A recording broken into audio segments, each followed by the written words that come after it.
Ittiin qopheeffatanii nuuf maamilli akka armaatti waan qopheeffatanii faannoo wallaggaa jedhanii ofii isaaniitti of ijaaran. Kanaaf iyyuu ilmoon boohaa buufata eessa iyyuu jiraattu amaarri. Sitti maa jira wallaggaa na jiraattu, Hararii na jiraattu, Jimmaa jiraattu, Arsee jiraattu, Asallaati eessa iyyuu jiraattu amaarri amaarratti of buufata. Bakka ilmoon gugee ta'uu danda'u. Sinii galee amaarri isheen booldarii jirtu ishee wallagga keessa jirtu hojii tokkumatti. Oromoon jaallatu dhaggeeffadhu. Ani dubbadheeraas viidiyoos hojjedheera sii galee. Namni Oromoo kana bushuu yoo jiraate sii galee. Oromoo tokko akka hin goonetti Oromoo gandaa wal cirsiisa. Oromoo maaliif gandaa wal fixa beekte? Sababa mootummaa kana. Mootummaan Oromoon akka tokko ta'uu hin barbaadu. Sii galee. Akka Oromoon dhansiisee fi isaaf gamee ta'uu danda'a. Sii galee akkuma amma uummata Oromoof game, akkuma amma uummata Salaaleef game, akkuma amma uummata Wallaggaaf game, akkuma amma uummata Shawaaf game, isaaf gamee ta'uu danda'a.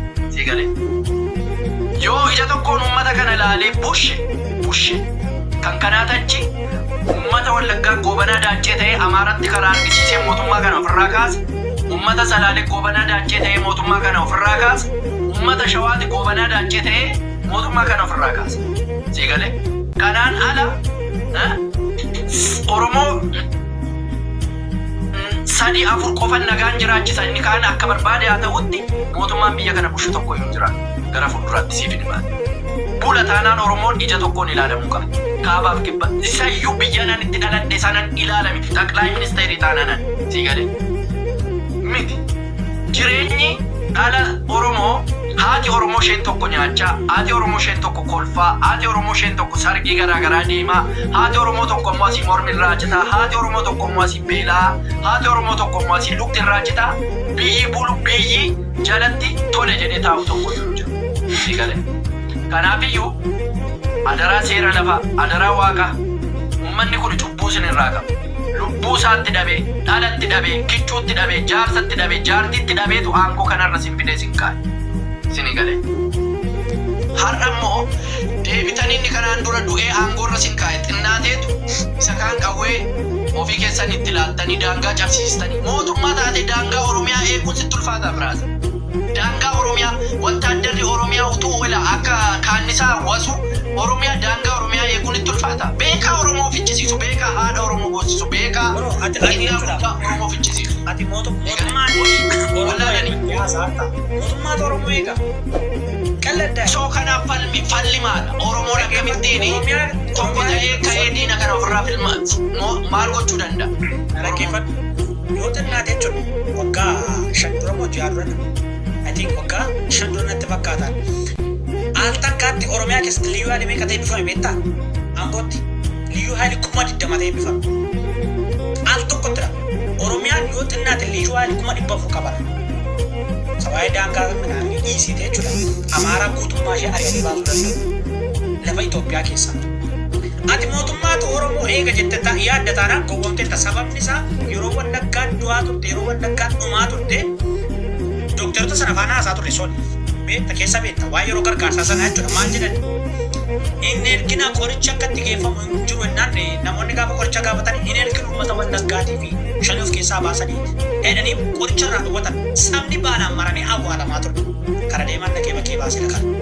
Sii galee kan waraanni achii fi guyyaa tokko boqonnaa argatanii beekan. Furmaanni maalidhaadha? Furmaanni amarratti abaawonis ta'ee warri Oromoodhaan qabsaan nafxanyaa lafa Oromoorraa baasu. Diinni Oromoo nafxanyaan kan mootummaatti deebitaa jechuudha. Sii galee maaliif beektaa sun?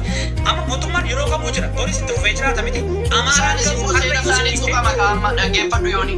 Addi bilisummaa Oromoo Amaara qofa rukkutee gaafa baasu istiraateejiin isaanii kanadha. Gara fuulduraatti kan isaan dhaggeeffadhu. Akkana jedhama miidiyaa irratti kanatu odeeffama. Naagan polotikaan waa bara. Polotika hojjechuu dandeessa baasuu ituun agarsiisin illee agarsiisuu dhuwaatu waan tokko. Sii galee fakkeenyaaf Oromiyaa keessa Amaarri jirti miti bakka Amaarri qubattee beekamaadha Oromiyaa keessa. Kaartaan pilaanii baafatteetu naannoo ishee qubatte dhaqee gooltaan. Oromiyaa keessa beeka bakka isaa fakkeenyaaf gara lixaa keessa yoo dhattee lixa keessa gaawwaa saqa jirmi bakka jedhamu keessa Amaara duwwaatu buufatanii jiru. Kan warra naqamtee immoo naannoo naqamtee warra jiraatan isaantu beekan. Naannoo isaatti Amaaraan lafa buufatte hundumtuu beekan.